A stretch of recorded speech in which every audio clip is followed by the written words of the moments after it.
Hey friends, welcome back to my channel. Today we are going to talk about all the books I read in May. So May was my birthday month and I wanted to get to a few reads that I'd been putting off for a while, books that I was really excited to read this year that, we all have those where they kind of get shoved off to the back burner for a while we're reading all the other things. So I had a really good reading month. I read 6 novels, 1 graphic novel, and 1 poetry collection this month. So without further ado, let's go into it. As always, guys, remember to go down in the comments below and let me know what your favorite book of May was, what you read, what you enjoyed, all of that kind of stuff. I love hearing about you guys' reading months, so please make sure to do that. The first book that I read in May was a buddy read with my good friend John Morrow over at Before We Go blog. This is Heaven by Mieko Kawakami. She's a Japanese author who is just wow. So this story is about a young man who is our nameless narrator who is being horribly bullied at his high school, and he kind of creates this awkward friendship with a girl in his class who is also being bullied by other students, and their quest to kind of understand themselves in the world around them and find beauty in things despite the horrific things that they're going through. And Mieko Kawakami is such a powerful writer. She uses very sparse prose, and yet it is so incredibly potent and powerful. John and I had a really good time discussing this novel. We really dug deep into some of the themes that we saw in it, and we wrote a kind of dual review over on Before We Go blog, which I will link down in the comments below so you guys can go read that. But for anybody who is interested in reading translated Japanese fiction, this is a novel that, if you are comfortable with the content warnings I mentioned earlier, very, very powerful writing. After I finished Heaven, I got to do a beta read for my good friend Patricia Meredith, who was releasing her first cozy murder mystery, Slings and Sparrows. Now, I have talked about Patricia on the channel before. She has an amazing murder mystery series called the Spokane Clock Tower Mysteries that's set in the right beginning of the turn of the century 1900s in Spokane, Washington, and weaves so much cool historical detail into the murder mysteries that she writes. She's absolutely brilliant at it. If you at all love murder mysteries, highly recommend. At the center of this book, we find Goose and her sister Penny. These are both elderly kind of spinster women who live in a little village that they've created with other spinster ladies that all have birds as pets. Now, when one of the ladies' birds is found dead in its cage, Goose and Penny are put on the task to figure out exactly what happened. And what I loved so much about this is it definitely has the cozy vibes. It definitely has, if you grew up in a small town, and just the vibe of a small town, of word getting around and everybody having really strong opinions about the littlest things, and there's a routine to everything. This had so much nostalgia. It's also set in the 1990s, which was the decade when I was born and was a kid, so there were a lot of things from that era that were really nostalgic, that was cool, and she brought that same dedication to historical research into this book as she has to her other ones. So, highly recommend if you're looking for a cozy murder mystery read, check out Slings and Sparrows by Patricia Meredith. Next up, I read a book that has probably been one of the most anticipated reads on my channel for a while. As you guys know, I'm obsessed with Red Rising. It is my favorite series ever that I've read, the original trilogy, and I have been so nervous to keep going, and I finally did it, you guys. I finally read and vlogged my journey through Iron Gold. You can check out my vlog up there. It is a spoiler vlog, so if you haven't read it, just be warned. And overall, I'm very pleased to report that I had a good time reading this. There are definitely some things in here where I feel like we lost sight of some of the characters that I loved so much in the original trilogy, and some of the decisions they were making felt a little bit convenient, like Pierce Brown was maybe leaning a little bit more heavily on the plot to drive us through. And for me personally, that's something I don't love seeing in books. However, the nostalgia and the joy of getting back into a world with these characters was so worth it, you guys. I loved it so much. Just seeing their name on a page again in something new and different was really, really cool.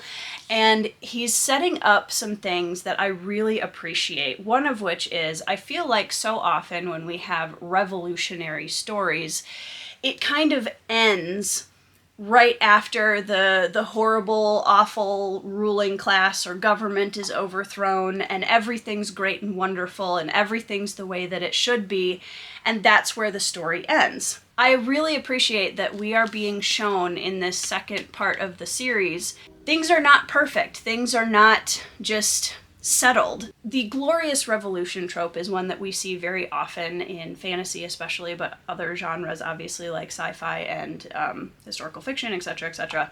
And I really appreciate when the curtain is pulled back on that a little bit and shows the flaws that are coming out of the design of the new setup of things, because we're all human and nothing is perfect. So that is something I really appreciated about it. I am really looking forward to reading Dark Age and Lightbringer in the next month or two, and it feels really good to finally be on this journey and to be finally finishing the series. Next up was the graphic novel that I read this month, and that is Teenage Mutant Ninja Turtles: The Last Ronin Lost Years. Now, I had read the first Last Ronin graphic novel earlier this year, or was it earlier this year? I think it was. This one was okay. It was okay. I liked it. I like the style of the graphic novel, and the story of the turtles obviously is something that's very near and dear to my heart, so I'm never going to be mad about reading more of it. But this one did not feel as immersive and tense as the previous installment, and so it was good, it was fine, but I didn't love it as much as the first Last Ronin graphic novel that I read. Next up was another highly anticipated read for me. This is a book that I have been told by so many people that I was going to love, and they were not wrong.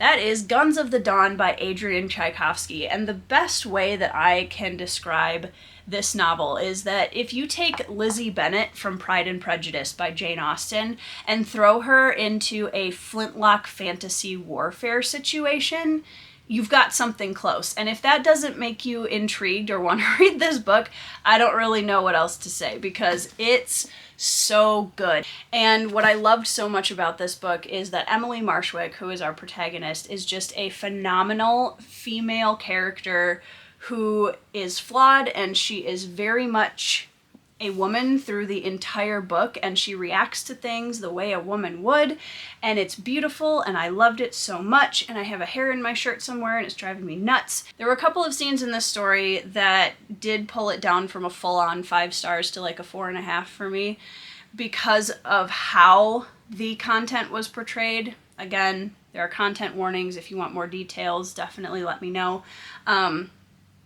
But that it felt very convenient, and there were some things where certain characters were included in the story I felt like for one particular purpose, and that was really annoying to me. So that was a very, very nitpicky thing. But overall, wow, this was a good book, and I would highly, highly recommend it. Even as perhaps a first foray into Adrian Tchaikovsky's work, it is a standalone, and it reads very, very quickly despite being a little bit of a chunk.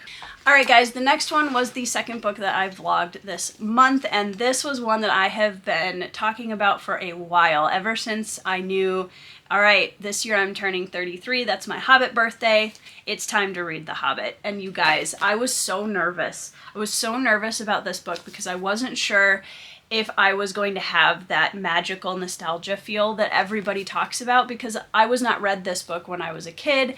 I saw the films when I was like 10 or 11 for the first time, so I still grew up on Lord of the Rings that way, but I had no idea how I was going to respond to The Hobbit. So I'm very pleased to say that I had a fabulous time with this book. I did immersion read this. I read the physical copy, and I also listened to Andy Serkis's narration, which was phenomenal, you guys. If you haven't heard it or you haven't read the book yet and you're wondering which way to go, please check out Andy Serkis's narrated version of this, because it is fantastic. That man is so insanely talented, it's ridiculous. I loved this book. Bilbo was my favorite character, followed very closely by Beorn, who I really liked. This book obviously is something that is so incredibly beloved. It's been a pillar of our genre for so long, And I love that about it, and it just feels awesome to finally have been able to experience it for myself. Next up, this was a book that I had a friend stay with me for a couple of days, and she had brought this poetry collection with her, and so I basically commandeered it while she was here and read it in a single sitting in the afternoon. This is All Along You Were Blooming, Thoughts for Boundless Living. So this book isn't even so much a poetry collection as it is kind of a collection of poetic thoughts about boundless living and about faith and about working through things and healing. It really doesn't reinvent the wheel at all. It's pretty basic. That being said, there were a couple of pieces in here that did stick with me, and I wanted to share a couple of those with you guys. The first one is actually now my background on my phone, and it's the phrase, "Hope is a small rebellion." And I really loved that sentiment because hope is a word that I've always had kind of a tense relationship with, to say lightly. And I really liked the turnaround of imagining hope that way instead of just hanging on and, you know, hoping things will get better or letting hope, you know, lead to disappointment or pain or whatever, which has often been an experience that I've had. And the idea of looking at it as hope is a small rebellion, I just thought was really, really cool. The other one that really stuck out to me was the phrase, "Never let anyone who cannot bear your pain make you feel you are unbearable." That one really struck me. I think of the entire book, that was the phrase, the little bit out of one of the poems that just really, really struck me as something that I will continue to think about and ingest is a weird word to use there, but you know what I mean. So overall, it was, you know, pretty basic and simple, but every once in a while I came across a phrase that really left an impact on me that I will continue to ponder. All right, last but not least, this month I read The Silence of Bones by June Her. I have read a book by her called The Red Palace previous to this. June Her writes historical fiction in more of a YA vein that takes place back in time in Korea. This one specifically is around the year 1800 during the Catholic persecution in Joseon, and she usually wraps the story around a murder mystery. I really enjoyed Red Palace, and Silence of Bones was really, really good. I binged this in a single day, and it was really, really good. If you like K-dramas at all, I would highly recommend checking out June Her's work. She just had a new one come out that's a little bit longer called The Crane and the Wolf, or Crane Among Wolves. I'll put it down here. But the only other one I haven't read of hers so far is Forest of Stolen Girls, which I'm very excited to get to, and I think that is actually her first novel. But I've been really enjoying these, and I think for anyone who is interested in getting a little bit of Korean history alongside a compelling story and easy bingeable read, I would definitely check out June Her's work.